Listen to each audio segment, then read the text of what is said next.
Rate this job Hard. on the easiness scale. Level of 1 to 10. 50. Welcome to part 2 of our drywall series, and we'll be showing you how to install gypsum board or drywall board. We're going to be talking about the different types, and we're also going to be telling about some tips.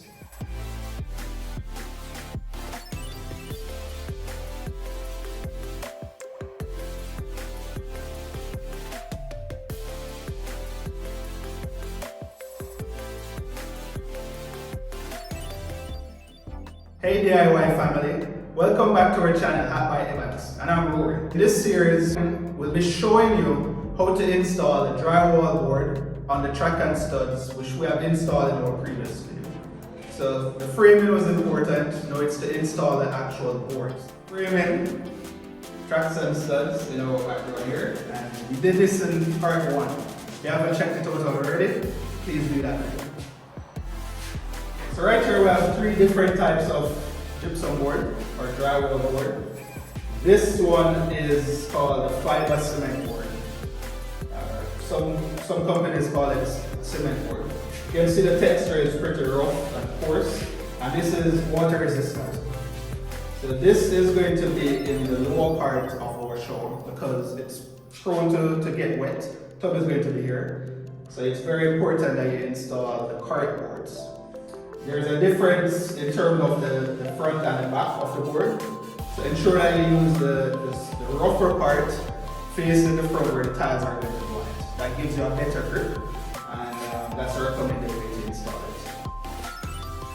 This is another board that we're going to put in the wet area, but this one is the moisture resistant. So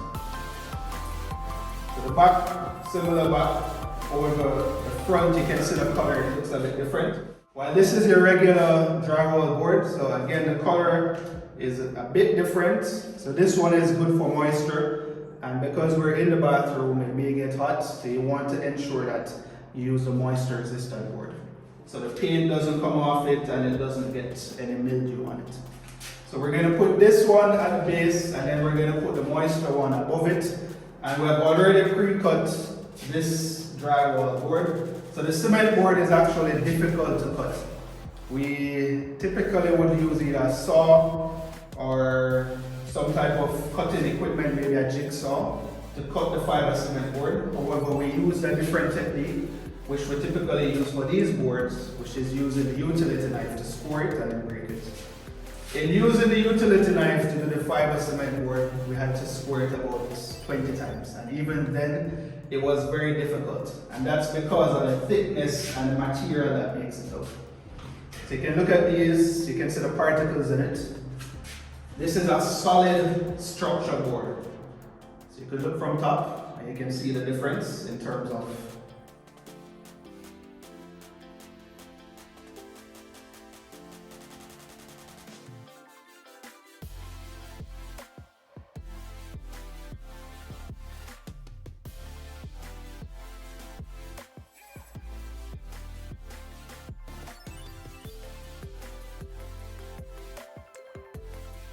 So because it's so tough and rigid, that's what makes it water resistant and the type of material.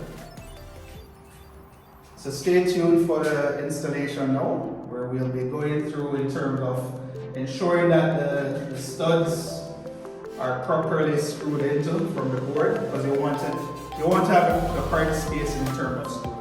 Especially with this board, because it's so heavy, we're going to be using a spacing of every 12 inches using the sweet screws in it.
this is where we are with the drywall work in the primary suite. This is a water closet, almost complete. We just have some areas at the top to fill. This side will be the floating, well, the freestanding tub side, and we just have some areas at the top to complete as well. This wall is still open because we had to complete the electrical work. Still have to complete the electrical work, which Rory is working on, and I will show you the other side. Yep, Rory did all of that. Very nice. Based on how this pipe came out of the ceiling, we will have to kind of put up a ceiling here, so we'll be doing that as well. This side is not complete, but almost there. Can see the tiredness, right? Alright, so great news.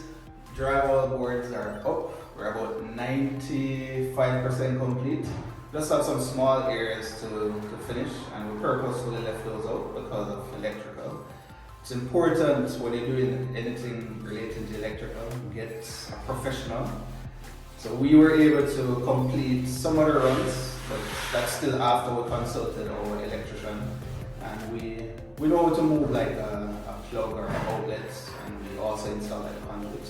But still ensure that you consult the electrician, turn off the breakers, stuff like that. You don't want to get shocked.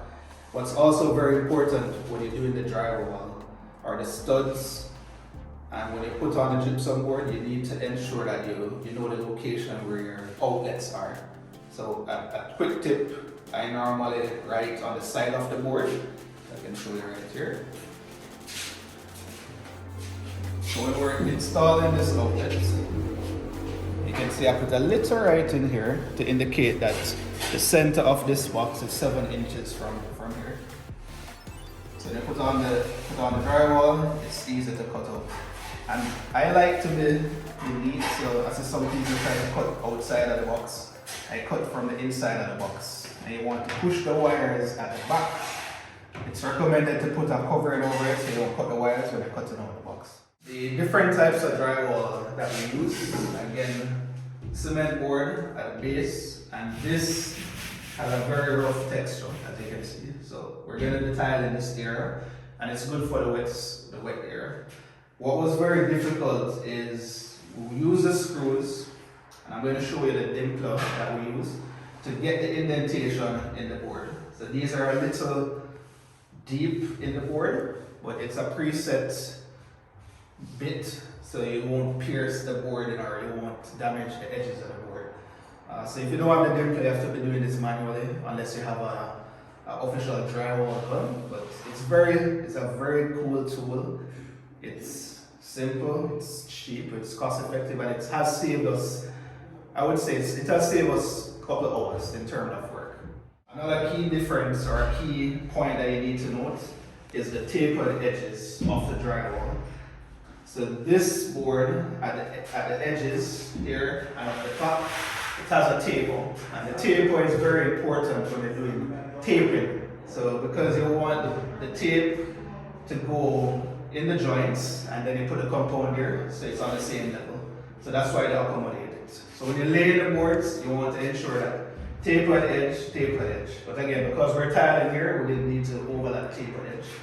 At the top, 2 different type of board, still the same tapered edge. And we ensure that the 2 tapered edges overlap. So that will give you a good finish when you're starting to do the compound. Which is the next story, and we'll speak about that later. Rate this job on the easiness scale, level of 1 to 10. 50. Stop it. No, it's not that bad.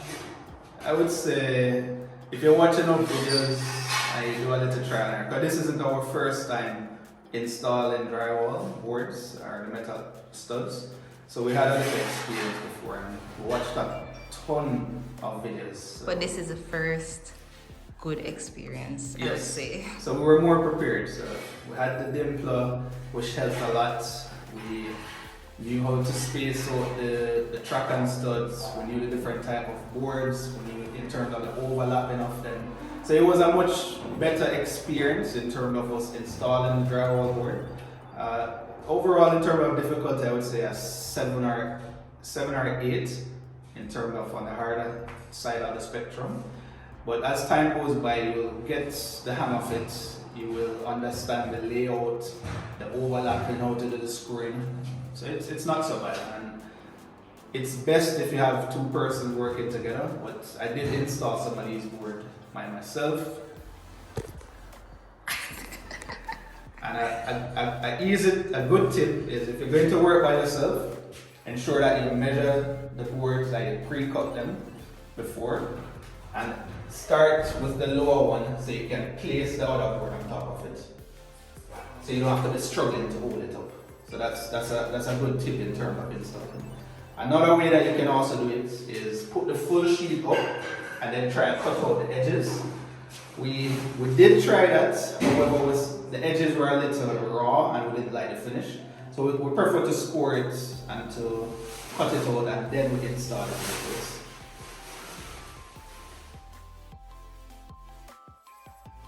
If you haven't checked out our furniture